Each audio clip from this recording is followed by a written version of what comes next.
Video, 5G wireless networks, what you need to know. Back in 2002, the Middle East and North Africa region was home to just 19 million mobile connections. But since then, mobile take-up, use and service availability have changed dramatically. According to data from the GSMA, there are now 639 million SIM connections in the region and 360 million unique mobile subscribers. Moreover, the GSMA notes, by the end of 2016, mobile broadband connections reached parity with 2G, and by the end of 2017 3G will become the dominant mobile technology. By 2020, mobile broadband will account for just under 70% of total connections. As adoption of 3G and 4G services gathers pace, the next stage of the region's mobile revolution will be driven by the launch of 5G networks. This technology, the GSMA estimates, will cover about 30% of the region's population by 2025, with Ericsson predicting 17 million 5G subscriptions by 2023. That's almost the same number as the total number of mobile connections 2 decades previously. These figures show projected 5G take-up, including IoT, in the Middle East and North Africa region. Image, GSMA intelligence intra-nation competition, rapid infrastructure rollout globally and regionally. Several Gulf nations are leading the 5G charge, with a flurry of activity in the past few months. In Saudi Arabia, the Ministry of Culture and Information, CITC, announced that Al Khobar had become the first city in the region to test a 5G network. The ICT regulator notes that the move came ahead of wider plans to convert test and trial licenses into full 5G license awards later in the year. As the International Telecoms Union (ITU) remarks, Saudi officials are eager to showcase the kingdom's ambitious plans to test and roll out transformational 5G services. These moves, it notes, are in line with the country's plans to build a leading modern economy as outlined in its Vision 2030. Over in Qatar, Ooredoo said it is now offering the first commercially available 5G network in the world, part of a 3.5 GHz band 5G SuperNet deployment.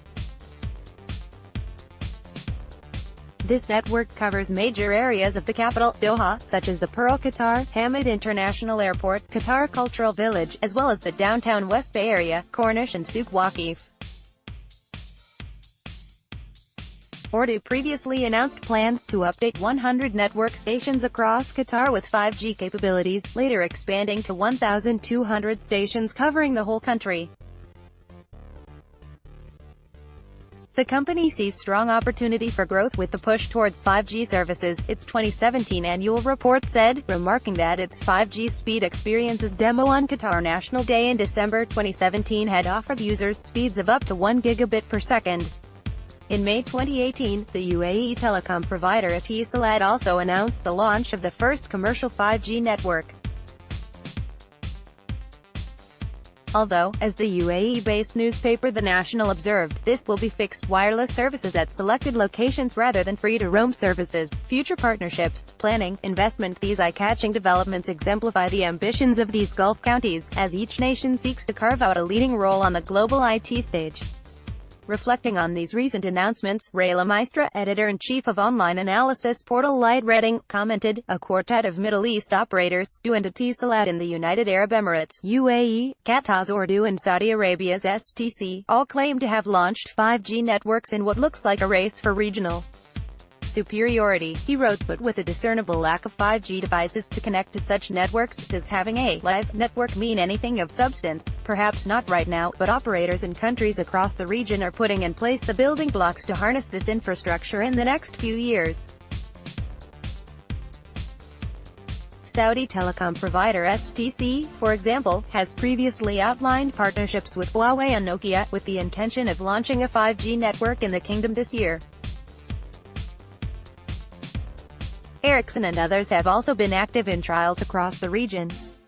Some of the fastest speeds in 5G trials have been in the Middle East and North Africa region.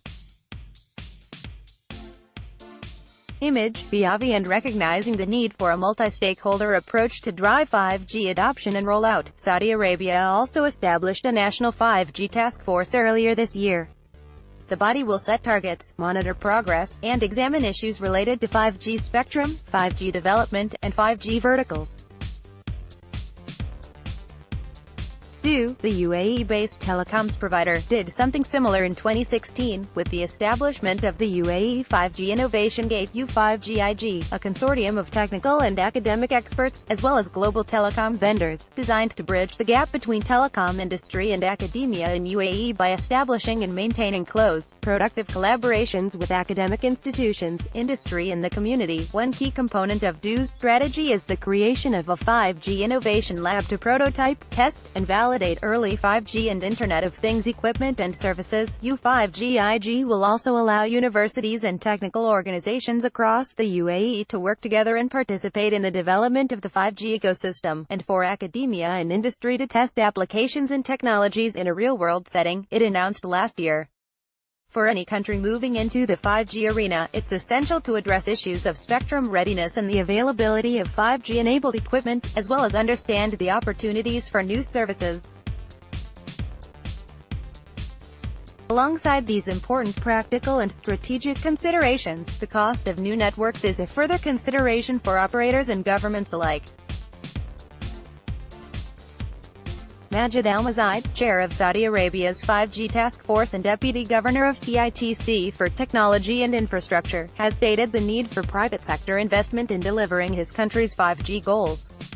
Deloitte has suggested that this type of investment may look different to previous ones. We predict that when the time comes for telecom operators to bid on the new 5G frequency bands in the GCC, a new model will arise through which technology vendors and operators will partner to finance these licenses, it wrote. New functions, benefits, income streams by 2035, Tech Republic reported last year. 5G will enable more than $12 trillion in global economic revenue, and support 22 million jobs worldwide. In the Middle East, the technology could add $95 billion per year to the region's annual gross domestic product. STC's Haytham M. Al-Faraj, senior vice president of technology and operations, has suggested. Given these predictions, it's no wonder that Stefan Turl of IHS Markit has noted that expectations for 5G are sky-high. 5G stands out as a game-changer, Salah Al-Abdouli, Etisalat Group's CEO, argued in May, with rich potential and evolution that would elevate services, performance, and enablement. Of course, as Deloitte cautions, the speed, reach and quality of 5G services will be heavily dependent on regulators creating the right landscape for network expansion investments and supporting timely access to the right amount and type of spectrum. Nonetheless, it's clear that a number of different stakeholders are enthusiastic about the wide range of possibilities that 5G might unlock. With the potential to transmit data at speeds of more than 1 gigabit per second, 5G may be the backbone for meeting the region's love of mobile video, as well as the growing demand for connectivity to support the Internet of Things. It's this last area that Deloitte suggests will drive fast uptake of 5G in the region, transforming the focus from a consumer-centric cellular coverage to more machine-centric communications. In the process, this may redefine the traditional role of telecoms providers, opening up new revenue streams, as various industry ecosystems become increasingly dependent on powerful machine-to-machine communication networks, smart city systems and seamless connectivity. Some of this potential has already been alluded to.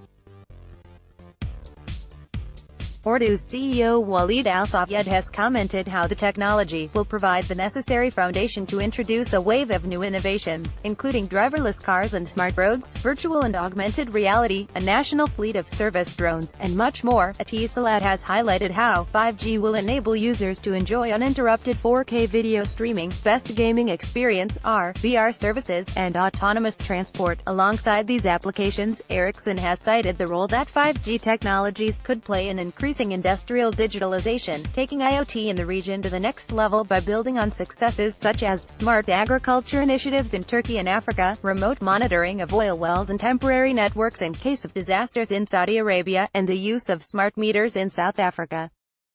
5G will not only improve the speed and efficiency of communication for consumers, it will also enhance the entire mobile services ecosystem, the ITU recently said. Beyond the provision of enhanced mobile broadband, 5G technology is seen as an enabler of future innovative services and applications. The full potential of this may be some way off, but with several Gulf nations already actively looking to this 5G-led future, we may start to see the first fruits of this investment in the not-too-distant future. Previous and related coverage: Skype banned, WhatsApp blocked, what's Middle East's problem with messenger apps? Some Middle Eastern countries seemed to have a difficult relationship with VoIP services and messenger apps. Where next for mobile in the Middle East? Big changes are coming. The Middle East and North Africa is a complex region, but mobile usage and services are changing fast. Middle East tech: these are the key trends for 2018 and beyond, say experts. Mobile, cloud, and IoT are expanding now, but technologies such as AI, blockchain, and drones are ramping up.